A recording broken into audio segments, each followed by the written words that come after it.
welcome back to Golden Rule Radio. This is the last show of the year, and finishing this year out, this first year of Golden Rule Radio has been a lot of fun. We thank you for listening, and we're going to finish this year with someone who has been kind of a dinosaur in this industry. He's been interested in the metals market since the 70s and has been here from the start of when IRAs allowed gold and silver to go into them. And so we're going to talk about that. We're going to talk about IRAs today and kind of the specifics about the ownership of metals in the IRA and the question of, can you take possession of metals from an IRA, which we addressed a couple weeks ago, but here we go. So Rob, glad to have you this week. And where should we start? I think we just dive right in. You know, I got here in the mid-'80s when the Reagan Tax Act went into effect in 1986. It went into effect to regulate some of the extremes that the market was involved in. For instance, people were putting gold and silver, rare coins, artworks, any number of automobiles in their KEO plans. And the Reagan administration wanted to do away with some of the craziness that was going on. In particular, they wanted to regulate what could go into them and disallow people from being able to buy things and claim it was tax deductible because it was quote unquote in their retirement KEO plan. So that's what the IRA did. The gold IRAs were restricted to just the brand new American Eagles, gold and silver at the beginning. And obviously that's loosened up over the years. And that was 1986 when they started making the gold Eagles. So they Right. essentially created their own demand, the Correct. government did, to allow these gold Eagles that they started making again Correct. to go into the retirement accounts. Right. Oh, go figure, the government being self-serving a bit. Well, it's maybe, but at the time, gold was still recovering from the heydays of the 70s and early 80s where we had a blow-off phase, and there really wasn't, gold had just become legal, or excuse me, no, let me back up. 75. Yeah, it became legal to own in 75, but there wasn't a lot of products to own because nobody could own gold up at that point except for various restrikes, things like that. Krugerrands were popular. Krugerrands were popular, maple leafs were popular, but they weren't as well made back then as they are now. They were only 3/9 pure, and now obviously they're 4/9 pure. So there's been a lot of changes in the product structure in the marketplace, and so Indeed. And then in 83, the government came along and made rules regulating what was reportable via 1099s and what was exempt. And so the industry basically had gone through a lot of changes. And this was a new change. So yes, it seemed a little self-serving, but in defense of the government, and I don't do that very often, there was a standardization that was necessary and lacking in the metals industry, and the Eagles really filled a good void. That's great history, because that's something that had been pioneered through the 70s. McAlvany was here pioneering that industry. You were with McAlvany watching that pioneering going on. Don was, I think, a founding member of the Industry Council for Tangible Assets, which helped get a lot of that regulation going in the early 80s. Right. And so, Rob, you were with Don on a radio show. This was back before the McAlvany Weekly Commentary, right? Right. So you now have Dave McAlvany and Kevin Orrick have been doing the McAlvany Weekly Commentary for 10 years. But back up before that in our company's history, you had Rob and Don Right. McAlvany. Right. And so thank you for being a dinosaur in this industry and I'm not dead yet. filling us in. I'm feeling better. Yeah. So I might be talking too much about that, but Miles, do you have anything you want to ask Rob? So, Rob, I find it interesting with your history. I think some of us younger guys would look at it and say in 1986, they gave us the privilege of owning gold in our IRAs, but really it was the opposite. It was more of a regulating what we could do previously. You're exactly right. That's a good way to put it. So the concern now that a lot of people have, and we have this discussion with a lot of our clients, is can we go back to those good old days where you could have whatever you wanted in an IRA and keep it in your basement? No. Absolutely not. Yeah. Because that is so antithetical, if that's the correct word, to what the gold IRAs were established to be in the first place. Gold IRAs were established to limit what you could do in your retirement with gold and disallowed you from acting as your own fiduciary in your own storage facility. So for somebody to come along and say, hey, I've got a legal opinion that says you can take delivery of the gold and silver in your IRA, I mean, that's me saying I can get a legal opinion to say anything. I can get a grand jury to indict a ham sandwich. So it doesn't mean that you can do that. You'll end up like Willie Nelson on his tour bus trying to figure out how you're going to repay the IRS $14 million for limited partnerships that they went back and disallowed.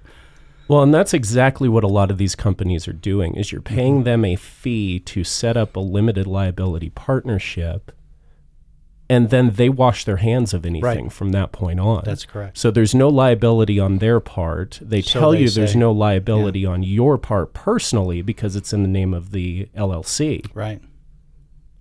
But we've already had a few examples with people that we have worked with that have come to work with us who have made the decision to try to take advantage of this quote-unquote loophole that doesn't actually exist. And against our advice.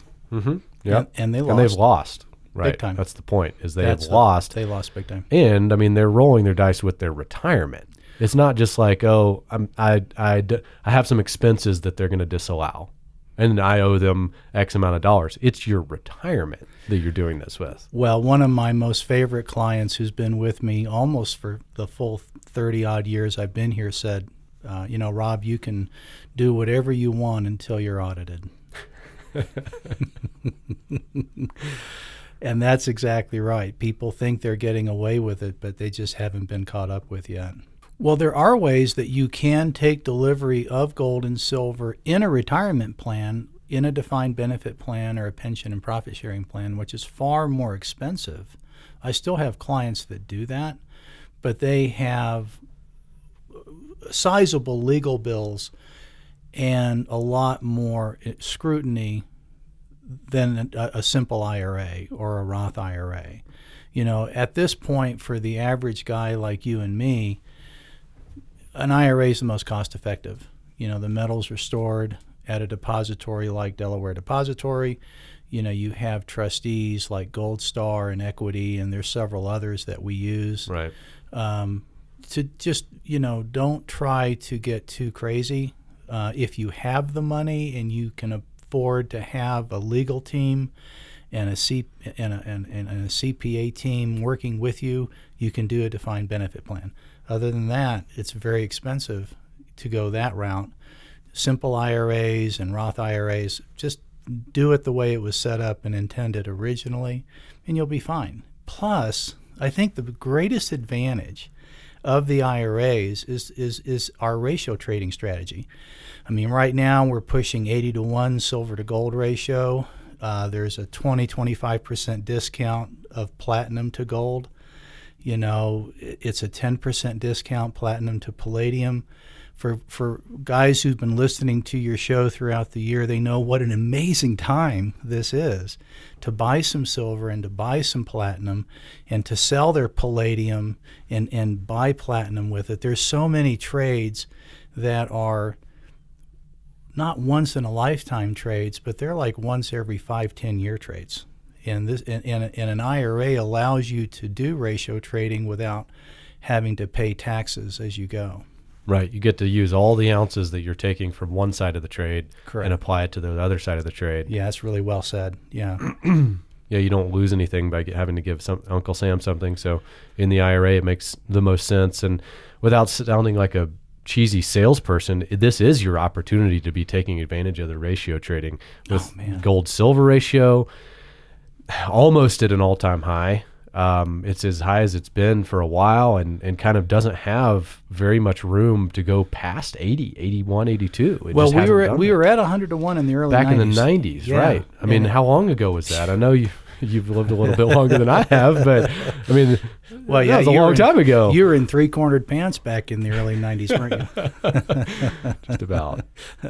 But it's not just that, but there's one other thing that people don't realize, and that is, and again, I don't want to sound like a salesman either, but rare coin premiums have collapsed. You know, Yep. in the 30 plus years that I've been here, I have never been able to offer rare coins for the same price as a bullion coin. Right. And that's what we're doing right now. That's what we're doing right now. And the same is true, you know, back in 86, wind the clock back with me, gold had just been legalized in 75. So it was like 10 years earlier that gold was legal. And then in 83, the government wanted to regulate what was reportable versus non-reportable through the dealers. And then the Reagan Tax Act came along and wanted to, like what Miles, you said earlier, regulate what you could own and where you could own it, as opposed to a non-regulated market up to that point. And I had a client call me as we were just getting started with the IRAs, and he said, I want to put a proof American Eagle in an IRA. And you know what I said? What's a proof? I had no idea. And he said, well, son, why don't you find out what that product is and then call me back to see if I can put it in my IRA. So I called the president of the Bank of Delaware, a guy named Henry Beckler. And I said, Mr. Beckler, this is Rob McLaughlin. I worked with Don McAlvany. Oh, how's Don? Tell him I said hi. Well, I didn't know that Henry and Don had worked on getting gold legalized 10 years earlier. Right. You know, they were instrumental in getting gold back on legal status. And I asked him, I said, I have a client, and he wants to put a proof American Eagle in an IRA, and I don't know what to do. And Henry just laughed, and he said, well, son, they didn't say you couldn't, so go ahead and do it. And so we were able to actually put in effect, and he actually laughed and said something like, I understand what your client is after. I know what he's trying to do. And what he was trying to do is put a rare coin in an IRA where, like the old Keogh plans, you could own rare coins. You could own Like double eagles? You could own double eagles. You could take delivery. And that's what the Reagan Tax Act wanted to do away with. Was the non-regulated portion. And so with that, we started putting proof American Eagles in IRAs, but my client paid twice the price of gold to put a proof in back in 87. Now, the difference between a proof American Eagle and a regular American Eagle is Not what? much. Well, what's the percentage? Yeah. 10, 15? 15%. Maybe. And back then it was 100. Back then it was 100%. Right, yeah. And even just in Robert and my tenure here, which has only been about 10, 12 years, we've seen those proof premiums at 60, 70, 80% above gold. Right. Yes, we have. Right. So you've seen that cycle. Right. Like we've been talking about gold, silver. We've talked about platinum, palladium, platinum, gold. Right. The cycles you see on rare coin premium versus bullion is also an advantage not to be scoffed at. Right. Yep. And because Bitcoin is sucking all the air out of the room, there's so many things that are occurring in our market that people just don't know. That's right. And aren't interested in right now. Why would they be? I don't know if the proof premium will ever go back up to 100% where it was. Maybe it would go higher. But I think the point of it is that we do have strategies within an IRA that we can utilize. Right now is a fantastic time to be taking advantage of them and to be taking positions in some of these metals. And then outside of the IRA, I know we didn't talk about that a lot, but Rob bringing up the premiums being as low as he's ever seen them here in 30-something years, you have opportunities outside the IRA to ratio trade as well with products like a double eagle. And so it is the time to be looking at this time of the year, if you look at the last 2 years. So things are aligning here that if you are halfway interested, I would suggest that you call us, talk to us about what you have, what you're trying to do, and we'll put out some suggestions to you. So thanks, Rob, for joining us today. Appreciate the history on the IRAs, on the premiums.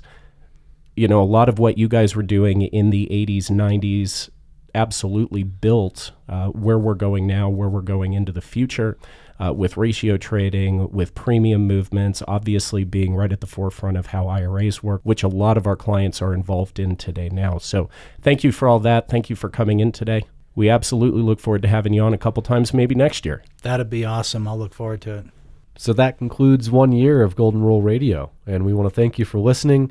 And you can follow us on Twitter at ICA Gold, or click the subscribe button below this video to be notified of our recent videos. Or you can give us a call at 1-800-525-9556. Thank you for listening. Happy New Year.